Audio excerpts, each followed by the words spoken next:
होगी recording start. ठीक है, गुड इवनिंग। आज हम सेकंड लेसन पढ़ेंगे, पुष्प पादपों में लैंगिक जनन, sexual reproduction in flowering plant. ठीक है, अब देखो पार्ट 2, ये सेकंड लेसन है। ठीक है, फर्स्ट लेसन अपने पूरा कंप्लीट हो गया, और जिसको भी कोई दिक्कत है तो आप लोग कमेंट्स कर देना। वैसे तो कोई कमेंट्स आए नहीं अभी तक भाई, कोई दिक्कत है हर वीडियो में, तो आप लोग तो रेगुलर पढ़ते रहो, कोई दिक्कत नहीं आएगी। ठीक है, फर्स्ट लेसन से ज़्यादा क्वेश्चन पूछे नहीं गए हैं, जितने क्वेश्चन पूछे गए थे मैंने आप लोगों को पीडीएफ के रूप में वो आप लोगों को भेज दिया मैंने व्हाट्सएप में। ठीक है ना, तो वही क्वेश्चन अभी तक आए हुए हैं जो फर्स्ट लेसन में मैंने आप लोगों को भेजे हैं। अब सेकेंड लेसन ये बहुत ज़्यादा इंपॉर्टेंट है एग्जाम ऑफ यू से। ठीक है, तो इसमें बहुत ज़्यादा क्वेश्चन पूछे गए हैं, वो क्वेश्चन मैं आप लोगों को बाद में दूंगा, पहले तो अपन चैप्टर कंप्लीट करते हैं। ठीक है, तो आज सेकेंड लेसन स्टार्ट करेंगे, पुष्प पादपों में लैंगिक जनन। ठीक है, अब देखो जो पुष्प पादप होते हैं उन पुष्प पादपों में लैंगिक जनन करने वाली एक महत्वपूर्ण संरचना होती है। जितने भी पुष्प पादप हैं, ठीक है ना, उनमें लैंगिक जनन करने वाली एक महत्वपूर्ण संरचना होती है। उस संरचना को क्या बोलते हैं? हम पुष्प कहते हैं। क्या बोलते हैं उस संरचना को? पुष्प कहते हैं। ठीक है, तो यही संरचना पादपों के अंदर क्या करती है? लैंगिक जनन करती है।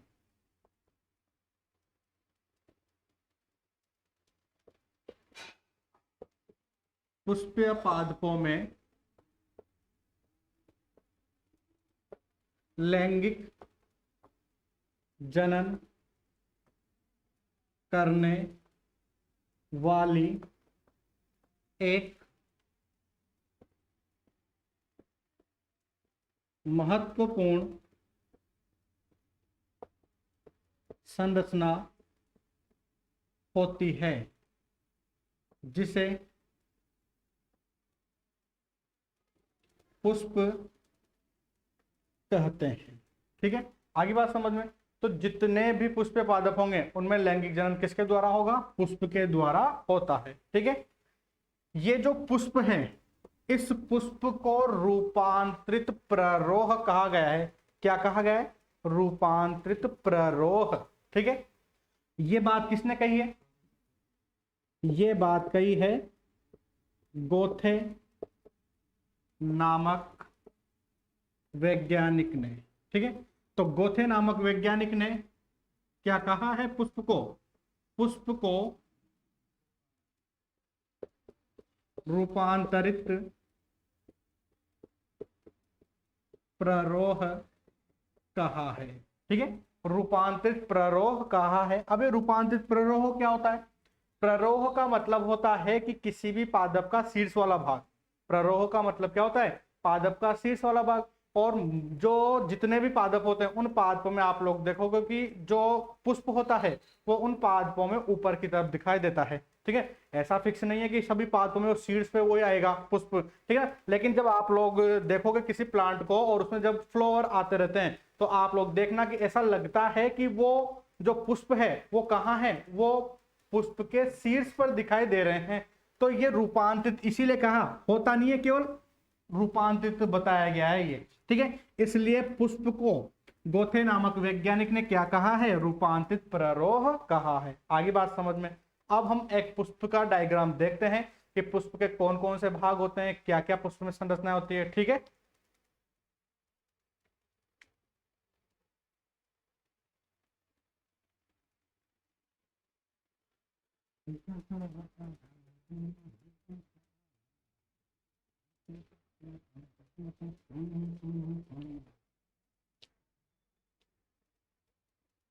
हाँ, अब देखना आप लोग, ये जो आप लोगों के सामने डायग्राम आया है इसको मैं बोर्ड पे भी साइड में बना रहा हूं और आप लोग इस डायग्राम को भी देखते रहना। ठीक है, हेडिंग है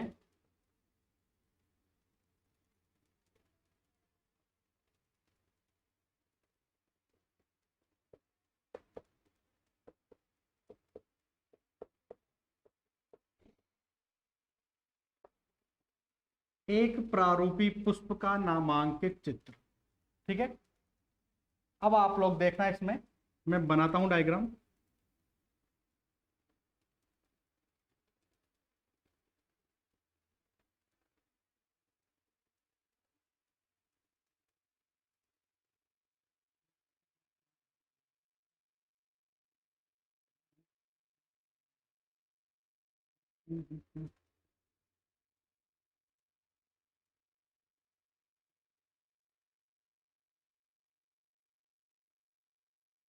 क्योंकि अपने को बोर्ड में भी बनाना है, ठीक है ना। तो बनाने वाला तो ये मैं बना ही रहा हूँ, आप लोगों को डायग्राम वो दिखाई भी दे रहा होगा, ठीक है ना। तो वही डायग्राम बिल्कुल सिंपल तरीके से कैसे बनेगा, क्योंकि अपने को तो एग्जाम में बनाना है, ठीक है।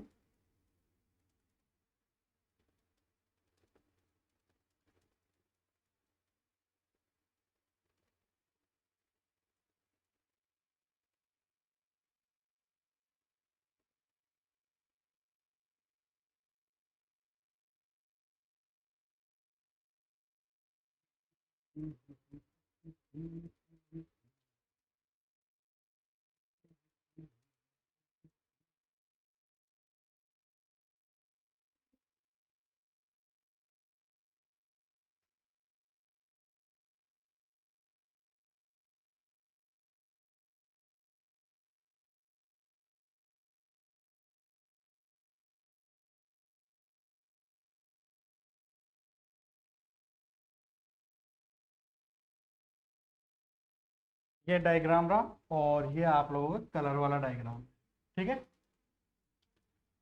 अब आप लोग ध्यान से देखना, पुष्प के कितने भाग होते हैं, पुष्प का कौन कौन सा भाग होता है। अब देखो, पुष्प को सामान्य रूप से दो चक्रों में बांटा गया है।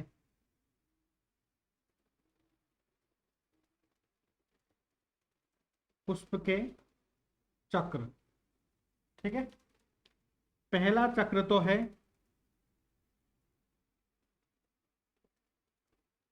सहायक चक्र, ठीक है। और दूसरे चक्र का नाम है जनन चक्र। सहायक चक्र में कौन कौन से भाग आते हैं? बाह्य दल पुंज और दल पुंज, ठीक है। इसी प्रकार से जनन चक्र में भी दो भाग आते हैं, एक तो है पुंकेसर और एक है स्त्री केसर, ठीक है। इसको देख लो आप लोग, मैं इसको साफ करूंगा अभी, क्योंकि डायग्राम में समझाना है मुझे। तो पुष्प को दो भागों में बांटा है, पुष्प का जो चक्र है उसे दो भागों में बांटा है, कौन कौन सा? एक तो सहायक चक्र है और एक जनन चक्र है। सहायक चक्र को फिर दो भागों में बांटा है, एक तो बाह्य दलपुंज है और एक दलपुंज है। आगे बात समझ में। इसी प्रकार से जनन चक्र को भी दो भागों में बांटा है, पुंकेसर है और एक स्त्री केसर है।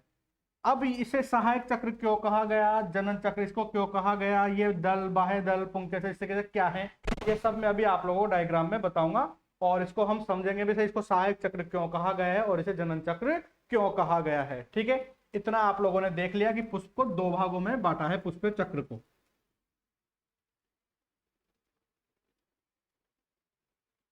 ठीक है, अब आप लोग देखो, पुष्प में सबसे बाहर की ओर एक हरे रंग की पत्ती समान संरचना पाई जाती है। तो आप लोग देखो यहाँ पर ये जो डायग्राम है कलर वाला, इसमें आप लोग देखो नीचे ही नीचे एक पत्ती समान संरचना पाई जा रही है, जो ये रही, ठीक है। तो इस पत्ती समान संरचना को हम क्या बोलते हैं? बाह्य दल कहते हैं। क्या बोलते हैं इसको हम? बाह्य दल। बड़ा लिखू कौन? बड़ा लिखू, ठीक है। तो ये क्या है? बाह्य दल है, ठीक है। अगर बाह्य दल एक है तो हम इसे बाह्य दल बोलेंगे, लेकिन अगर ये बाह्य दल दो तीन चार पांच, इनकी संख्या इतनी हो, तो इनके समूह को हम क्या बोलते हैं? बाह्य दल पुंज कहते हैं। तो हम यहां क्या लिख देते हैं? बाह्य दल पुंज। बाह्य दलों के समूह को क्या बोलते हैं? बाह्य दल पुंज कहते हैं, ठीक है। ये कौन से रंग की संरचना है? ये हरे रंग की संरचना है। कौन से रंग की संरचना है ये? हरे रंग की संरचना है, ठीक है। तो हरे रंग की संरचना है, तो इसमें कौन सा वर्णक पाया जाएगा? इसमें पाया जाएगा क्लोरोफिल पाया जाएगा। और क्लोरोफिल क्या काम करता है? क्लोरोफिल काम करता है प्रकाश संश्लेषण का। कौन सा काम करता है क्लोरोफिल? प्रकाश संश्लेषण का काम करता है। ठीक है, अब देखो ये प्रकाश संश्लेषण का काम करेगा तो ये अपने भोजन का निर्माण क्या करेंगे, स्वयं करेंगे। प्रकाश संश्लेषण का मतलब क्या होता है, भोजन का निर्माण करना। तो ये अपने भोजन का निर्माण क्या करेंगे, स्वयं कर लेते हैं। अब ये अपने भोजन का निर्माण स्वयं करके क्या करेंगे, ये अपने भोजन का निर्माण स्वयं करने के बाद पुष्प के अन्य भागों को देते हैं। क्या करेंगे, ये पुष्प के अन्य भागों को भोजन प्रदान करने का कार्य करते हैं। तो क्या कर रहे हैं, ये एक तरीके से सहायता ही तो कर रहे हैं पुष्प की। पुष्प के अन्य भागों क्या कर रहे हैं, सहायता कर रहे हैं, इसलिए इसे क्या बोलते हैं, सहायक चक्र कहते हैं। आगे बात समझ में। हमने पुष्प को दो भागों में बांटा था, कौन कौन से, एक तो सहायक चक्र और एक जनन चक्र। तो सहायक चक्र में कौन कौन से थे, एक तो बाह्य दल और एक दल। तो बाह्य दल क्या काम करते हैं, ये हरे रंग के होते हैं और प्रकाश संश्लेषण का कार्य करते हैं, मतलब भोजन का निर्माण करने का कार्य करते हैं। और भोजन को किसको प्रदान कर रहे हैं, ये पुष्प के अन्य भागों को। तो पुष्प के अन्य भागों को भोजन प्रदान कर रहे हैं, इसका मतलब क्या हो गया, ये सहायता कर रहे हैं पुष्प की, इसलिए इसे हम क्या बोलते हैं, सहायक चक्र के रूप में देखते हैं या जानते हैं। ठीक है, आगे बात समझ में। फिर इसके बाद आप लोग देखो डायग्राम में या कलरफुल डायग्राम में आप लोगों को बड़ा बड़ा पिंक पिंक सा दिखाई दे रहा है। ठीक है, ये जो बड़े पिंक से दिखाई दे रहे हैं आप लोगों को, ठीक है, इन पिंक कलर वाले भाग को बोलते हैं हम दल। ठीक है, तो अगर ये 2 3 4 5 हो तो बाह्य जो अगर ये दल 3 4 5 हो तो इनको भी एक समूह बन जाएगा। तो इसको हम क्या बोलेंगे, दल पुंज कहते हैं। क्या बोलते हैं, दल पुंज कहते हैं। ठीक है, अब ये कलरफुल भी है, रंगीन है ये, ठीक है ना। तो रंगीन होने के कारण क्या होता है, कीट इनकी ओर आकर्षित होते हैं। और जब एक पुष्प से दूसरे पुष्प पर कीट जाते हैं तो वो कीट अपने साथ पराग कणों को भी ले जाते हैं। तो ये कौन सी क्रिया में सहायता कर रहा है, परागण की क्रिया में सहायता कर रहा है। तो परागण की क्रिया का मतलब है जनन की क्रिया में। ठीक है, तो अब यहां पर ये जो दल है ये भी सहायता कर रहा है पुष्प की, लेकिन कौन सी क्रिया में, परागण की क्रिया में सहायता करता है, इसलिए इसको भी कौन से चक्र में रखा गया है, सहायक चक्र में रखा गया है। आगे बात समझ में आप लोगों को। तो ये दो चक्र हो गए, एक तो दलपुंज और एक हो गया बाह्य दलपुंज। इनको इस साइड लिख देते हैं क्योंकि इस साइड अपने पास और भी संरचनाएं हैं।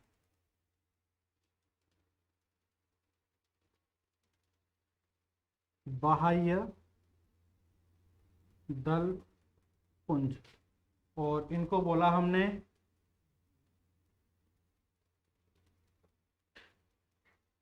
दल पुंज।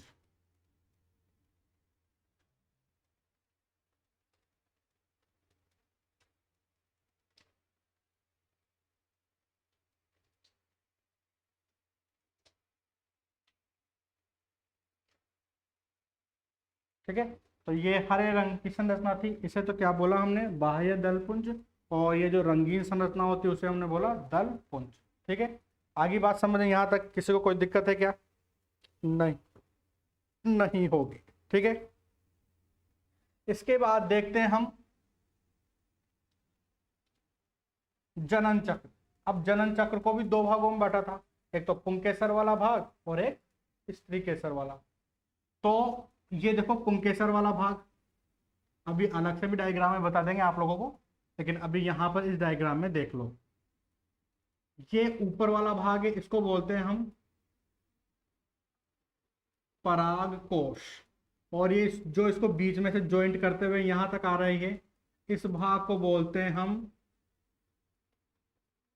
योजी। ठीक है, और ये जो लंबा फिलामेंट है इसको बोलते हैं हम पुतंतु। ठीक है, आगे बात समझ में।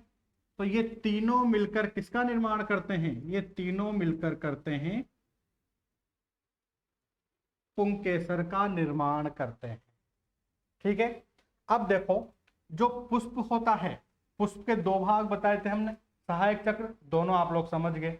एक बताया, एक तो सहायक चक्र और एक जनन चक्र। तो सहायक चक्र के दोनों भाग हमने देख लिए। अब जनन चक्र का पहला भाग देखते हैं हम, पुंकेसर। ठीक है, अब यहां पर जनन चक्र में देखो पुंकेसर के द्वारा किसका निर्माण होगा, नर युग्मक। और नर युग्मक कौन सा है इसमें, पराग कण। तो नर युग्मक पराग कण का क्या होता है, निर्माण होता है। इसी प्रकार से ये वाला भाग स्त्री केसर है और स्त्री केसर के द्वारा किसका निर्माण होगा? स्त्री केसर। स्त्री केसर, स्त्री केसर के द्वारा किसका निर्माण होगा? मादा युग्मक का। और मादा युग्मक में क्या बनता है? अंड कोशिका बनती है। ठीक है, तो यहां पर नर युग्मक परागकण का और मादा युग्मक अंड कोशिका का निर्माण हो रहा है, इसलिए इस भाग को हम किस में सम्मिलित करते हैं? जनन चक्र में सम्मिलित करते हैं। आगे बात समझ में? ठीक है, अभी मैं इसको थोड़ा और बताऊंगा, जब तक आप लोग इसको देखो। ये पूरा भाग जो है स्त्री केसर का है। ठीक है, इस ऊपर वाले भाग को हम क्या बोलते हैं? व्रतिकाग्र। ये लंबी नली है, इसको क्या बोलते हैं हम? व्रतिका। और ये जो बीच में फूला हुआ भाग है, इसे हम क्या बोलते हैं? अंडाशय। और ये तीनों मिलकर क्या कहलाते हैं? स्त्री केसर कहलाते हैं। ठीक है, आगे बात समझ है। अब डायग्राम दिखाना एक बार कलर वाला वापस, मैं आप लोगों को इसमें बता दूं कलर वाले डायग्राम में। अब देखो, इसमें आप लोग देख रहे हैं, ये जो बड़ा कर दो पूरा स्क्रीन पे।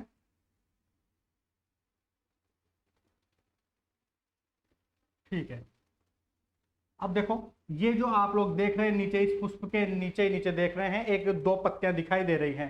ठीक है, तो ये दोनों पत्तियां तो क्या है? ये दोनों पत्तियां हैं हरे रंग की संरचना, जिसको हम बोलते हैं बाह्य दल। ठीक है, फिर उसके बाद आपको ये पिंक पिंक सा दिखाई दे रहा है पूरा, ये संरचना होती है दलों की। ठीक है, फिर उसके बाद आप लोगों को यहाँ साइड में दो दिखाई दे रहे हैं, एक ऐसे ऊपर जाती हुई संरचना, एक ऐसे ऊपर जाती हुई संरचना।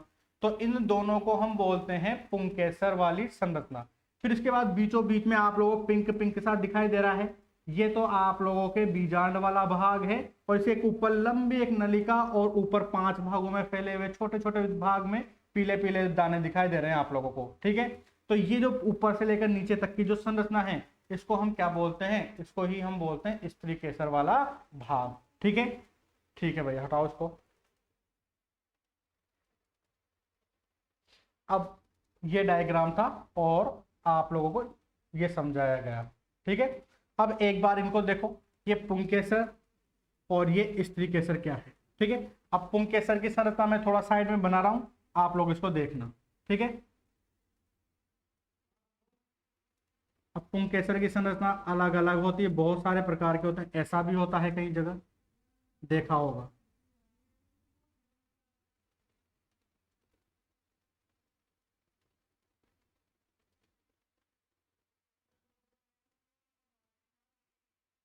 ऐसा भी देखा होगा।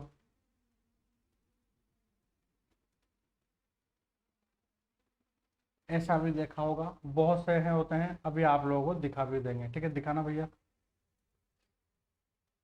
ठीक है, देख रहे हो आप लोग इसमें, ये जो भाग दिखाया गया आप लोगों को, ये वाला भाग, ठीक है ना, ये ऐसा ही पुंकेसर दिखाया गया आप लोगों को। इसमें ये जो ऊपर वाला भाग है, ये तो परागकोश है, और ये नीचे जो लंबा सा डंठल दिखाई दे रहा है, इसको हम बोलते हैं फिलामेंट, मतलब पुतंतु बोलते हैं। और ये जो जॉइंट वाला भाग है कनेक्टिव, ये इस कनेक्टिव को बोलते हैं हम संयोजी। ठीक है, मतलब एक योजी है ये। ठीक है, अब इसको हटाओ। अब देखो, ये पुंकेसर वाला भाग है, ये वाला भाग जो हम यहां से यहां तक देख रहे हैं। ठीक है, इसमें ये सबसे ऊपर, ध्यान से सुनना, जो पुंकेसर होता है, उस पुंकेसर में सबसे ऊपर की ओर एक पत्ती समान संरचना होती है। तो ये पत्ती की जैसे दिखाई दे रहा है आप लोगों को, लीफ के जैसा। ठीक है ना, तो पुंकेसर में सबसे ऊपर की ओर एक पर्ण समान संरचना होती है। उस पर्ण समान संरचना को हम क्या बोलते हैं? पराग कोश कहते हैं। इस पराग कोश से किसका निर्माण होता है? नर युग्मक पराग कण का निर्माण होता है। ठीक है, फिर उसके बाद इस पराग कोश और इस पुतंतु को जोड़ने वाली संरचना, ये जो पराग कोश और ये नीचे लंबा सा डंठल दिखाई दे रहा है, इसको जोड़ने वाली संरचना को हम क्या बोलते हैं? इसको बोलते हैं हम योजी।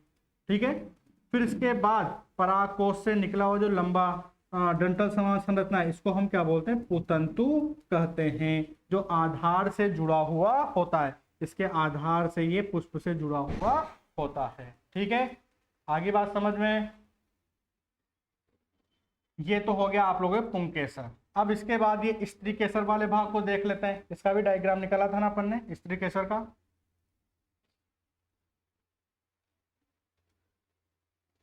अब देखो ये स्त्री केसर का ये बीच वाला जो भाग है ना, वो यही है, ये बीच वाला भाग। आप लोग केवल आउटलाइन देखनी है अब इसके, ये अंदर जो भी दिखाई दे रहा है ना आप लोग को, इसको आप लोग मत देखो, आप लोग तो केवल इसको, इसके ऊपर ध्यान दो, जो ये संरचना दिखाई दे रही है आप लोग। अब देखो इसमें ये जो सबसे ऊपर ही ऊपर जो फैली हुई समान संरचना, ये देखो, ये जो स्त्री केसर है, इस स्त्री केसर में ऊपर एक फैली हुई संरचना होती है, ये फैल रही है चारों ओर से, तो इस फैली हुई संरचना को हम क्या बोलते हैं, वृत्तिकाग्र कहते हैं। ठीक है, इस वृत्तिकाग्र पर एक चिकना पदार्थ पाया जाता है, इस चिकने पदार्थ को हम क्या बोलते हैं, श्लेष्मा कहते हैं। ठीक है, इसी स्थान पर आकर कौन चिपक जाता है, परागकण चिपक जाता है। ठीक है, वो कौन सी क्रिया के द्वारा चिपकेगा, परागण की क्रिया के द्वारा। अब परागण क्या होता है वो तो अब इस लेसन में आ ही जाएगा, वैसे मैंने पिछले वाले लेसन में भी बताया था आप लोगों को। तो यहाँ पर श्लेष्मा पाया जाता है। उसके बाद आप वृत्तिकाग्र और अंडाशय को जोड़ने वाले एक लंबी नलिका होती है, बीच में आप लोग देखो लंबी नलिका जैसा ऐसी संरचना पाई गई है, तो इस लंबी नलिका समान संरचना को, ये इसको हम क्या बोलते हैं, वृत्तिका कहते हैं। ठीक है, ये क्या काम करेगी, ये इसके अंदर एक लंबी नली, ये जा रही पराग नली है, ये यहां से पराग नली बनेगी, जो आप लोगों को डायग्राम में हल्की पिंक पिंक दिखाई दे रही है ना, ये यहां से अंदर की ओर जा रही है, पराग नली है। तो ये क्या काम करती है, ये वृत्तिका इस पराग नलिका को इस अंडाशय से, यहां तक बीजांड आएगा, यहाँ इस बीजांड में ले जाने का काम करती है। जो आप लोगों को नीला नीला दिखाई दे रहा है, ये बीजांड वाला भाग है यहाँ पर, तो बीजांड में ले जाने का कार्य करती है। आगे बात समझने। फिर इसके बाद आधार में एक फूली हुई संरचना होती है, जिसे हम बोलते हैं अंडाशय कहते हैं। ठीक है, ये एक प्रारूपी पुष्प का पूरा वर्णन था।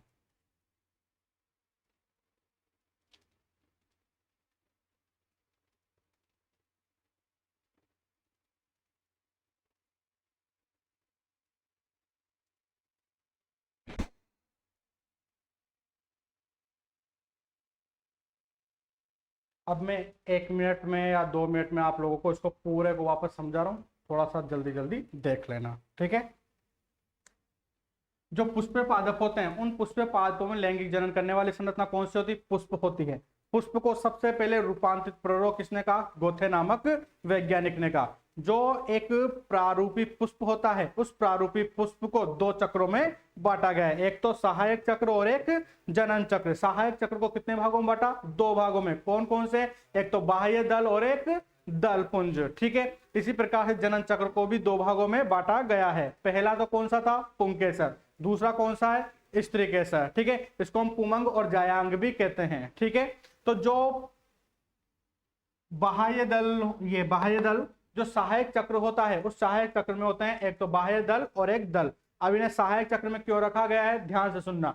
जो पुष्प में आधार की और पत्ती समान संरचना होती है, ये पर्ण समान संरचना होती है, ये हरे रंग की संरचना होती है, जो प्रकाश संश्लेषण की क्रिया के द्वारा अपने भोजन का निर्माण स्वयं कर सकती है, और स्वयं करके ये पुष्प के अन्य भागों को भोजन या पोषण प्रदान करने का कार्य करती है। तो ये सहायता कर रही है पुष्प की, इसलिए सहायक चक्र में रखा गया है। यदि दलों की संख्या ज्यादा होती है तो इन्हें हम दलपुंज भी कहते हैं। आगे बात समझ में। इसके बाद ऊपर की ओर देखो, ये बड़ी बड़ी पर्ण समान संरचना है जो रंगीन होती है। ये रंगीन होने के कारण कीट इनकी ओर आकर्षित होते हैं, और वो कीट पुष्प में परागण की क्रिया को करते हैं। इसलिए ये भी क्या कर रही है, जनन में सहायता कर रहा है ये भाग भी, इसलिए हम इसे भी क्या बोलते हैं, सहायक चक्र में रखते हैं। और दलों की संख्या ज्यादा होती है तो इसे भी हम क्या बोलते हैं, दलपुंज कहते हैं। ठीक है, उसके बाद जनन चक्र। जनन चक्र को कितने भागों में बांटा, 2 भागों में। कौन कौन से, एक तो पुंकेसर और एक स्त्री केसर। पुंकेसर आप लोग ये संरचना देख रहे हो, पुंकेसर की ये भी संरचना है। ठीक है, तो पुंकेसर के 3 भाग होते हैं। शीर्ष वाले भाग जो पत्ती समान संरचना होता है उसे बोलते हैं परागकोश, जिसमें किसका निर्माण होता है, पराग कण का निर्माण होता है। ठीक है, ये पराग कण किसका कार्य करता है, नर युग्मक का कार्य करता है। इसके बाद जो परागकोश और पुतंतु होता है उसको जोड़ने वाली एक संरचना होती है, उसे योजी कहते हैं, और लंबे आधारीय भाग को हम बोलते हैं पुतंतु कहते हैं। ठीक है, इसके बाद स्त्री केसर को भी 3 भागों में बांटा है। ऊपर वाला फैला हुआ भाग वर्तिकाग्र कहलाता है, जिसके शीर्ष पर क्या पाया जाता है, श्लेष्मा पाया जाता है। इस श्लेष्मा से कौन आकर चिपक जाते हैं, परागकण आकर चिपक जाते हैं। उसके बाद एक लंबी पतली नलिका समान संरचना होती है जो वर्तिकाग्र और अंडाशय को जोड़ने का कार्य करती है, जिसे हम क्या बोलते हैं, वृत्तिका कहते हैं। और आधार में जो फूली हुई संरचना है जिसे हम क्या बोलते हैं, अंडाशय कहते हैं, जिसमें अंडकोशिका का निर्माण होता है। ये सहायक चक्र के बारे में, जनन चक्र के बारे में आप लोगों को बता दिया। एक कंप्लीट है आप लोगों के एक प्रारूपी पुष्प का नामांकित चित्र। परीक्षा में आ जाए तो ये वाला डायग्राम आप लोगों को बताना है। आगे बात समझ में, ठीक है। टाइम कितना हुआ, 25 मिनट। थोड़ा आगे और पढ़ते हैं। ये सारी संरचना है, ठीक है। अब मैं इसके बारे में लिख देता हूँ 5 मिनट में क्या पढ़ा हमने, आप लोग बोर्ड से उतार लेना, ठीक है।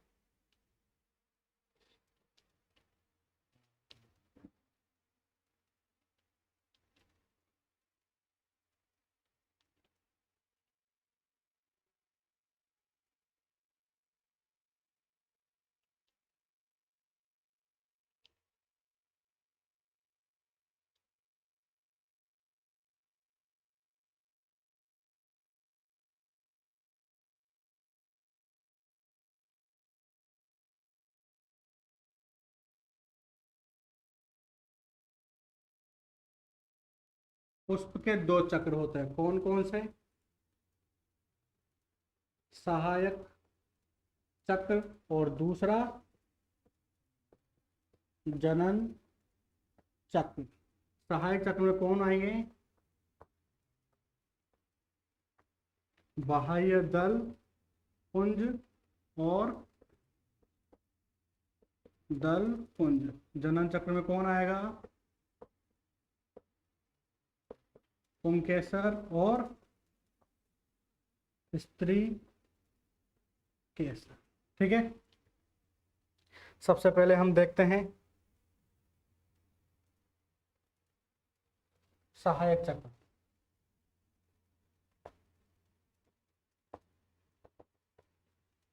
पहला क्या है इसमें, बाह्य दल। दिखाई दे रहा है ना बोर्ड पे अच्छे से,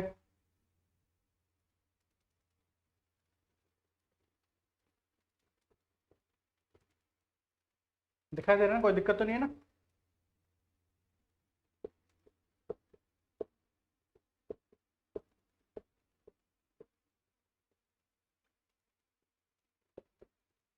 पुष्प में सबसे बाहर की ओर हरे रंग की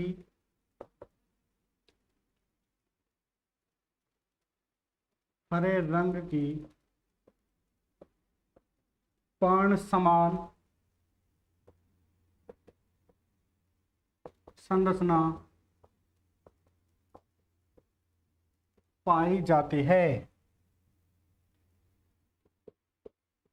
जिसे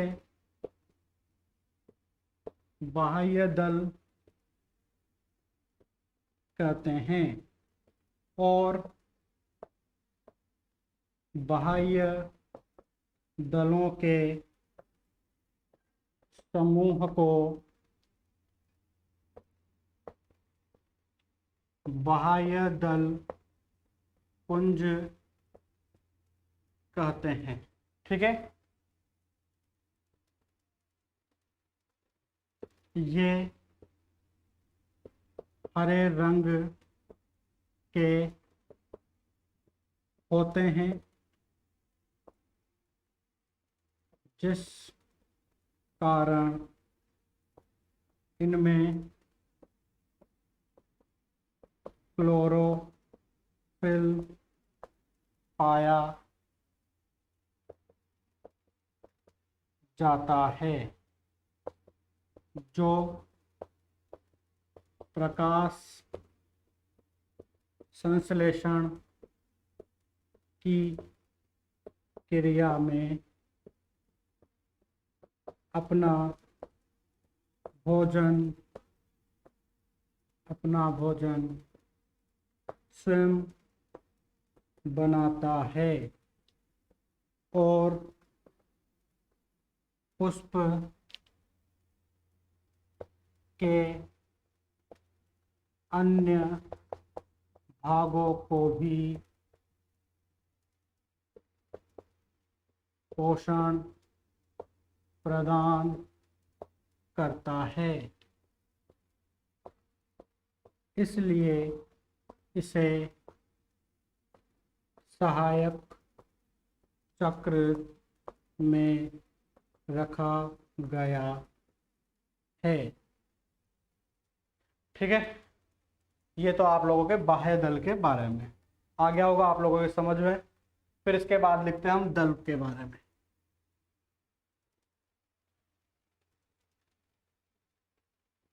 ठीक है, यहां से ऊपर से दिख रहा है ना।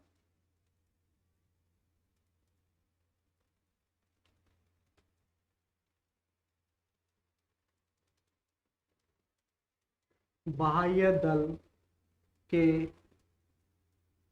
अंदर की ओर, बाह्य दल के अंदर की ओर रंगीन, ऊपर चला गया, बाह्य दल के अंदर की ओर रंगीन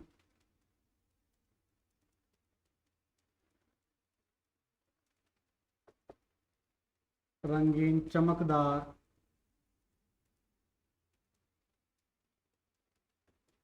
पंखुड़ियां पाई जाती है। ठीक है, जिन्हें दल कहते हैं। ठीक है, और दलों के समूह को दलपुंज कहते हैं। दलों के समूह क्या बोलते हैं? दलपुंज कहते हैं। ये दल कौन से रंग के हैं? रंगीन। ये दल रंगीन होने के कारण, ये दल रंगीन होने के कारण कीटों को अपनी ओर आकर्षित करते हैं। ये दल रंगीन होने के कारण कीटों को अपनी ओर आकर्षित करते हैं, और ये कीट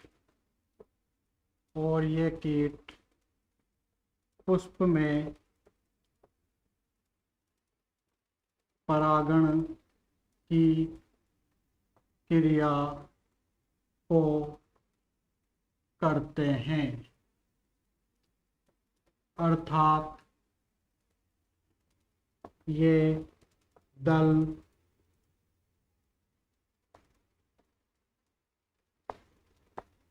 जनन में सहायता करते हैं।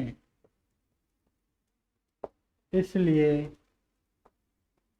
दलों को भी सहायक चक्र में रखा गया है। ठीक है, तो ये दल और दलपुंज के बारे में कंप्लीट। फिर इसके बाद जनन चक्र में देखते हैं हम। आप लोगों को मिटा देता हूं मैं इसको।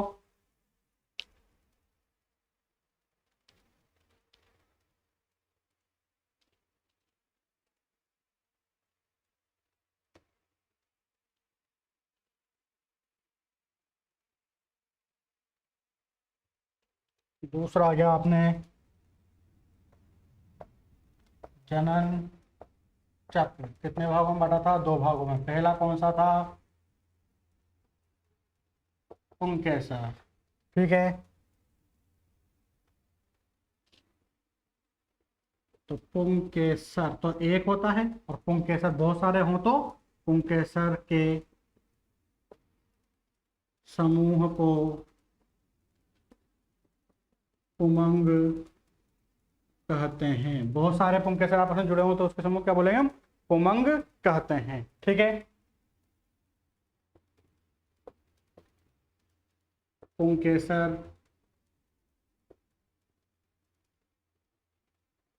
को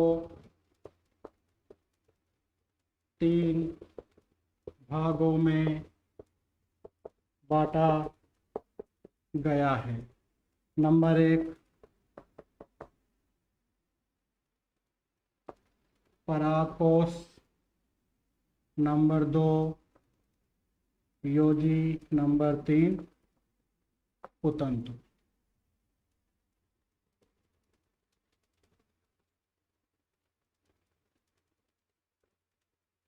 पुंकेसर के शीर्ष पर पर्ण समान संरचना होती है जिसे परागकोश कहते हैं। इसे क्या बोलते हैं? परागकोश कहते हैं। ठीक है, इस परागकोश में पराग कणों का निर्माण होता है और ये परागकण जनन में सहायता करते हैं। इसलिए पुंकेसर को जनन चक्र में रखा गया है। परागकोश व पुतंतु को जोड़ने वाली संरचना को, परागकोश और पुतंतु को जोड़ने वाली संरचना को योजी कहते हैं और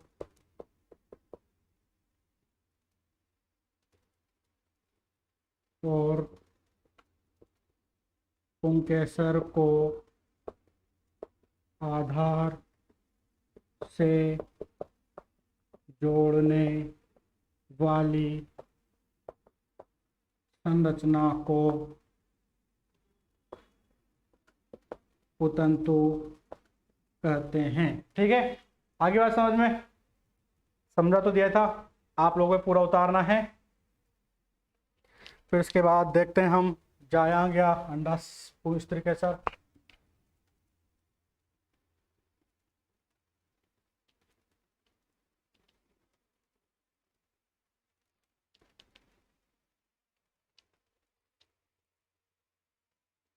नंबर 2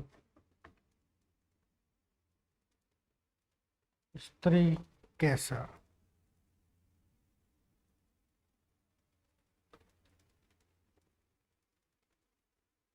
पुष्प के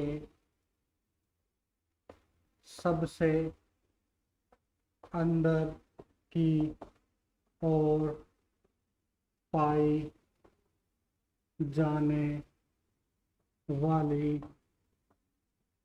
संरचना को स्त्री केसर कहते हैं। ठीक है,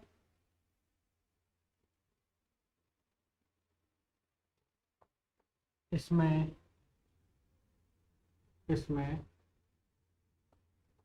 बहुत से अंडक मिलकर जायांग का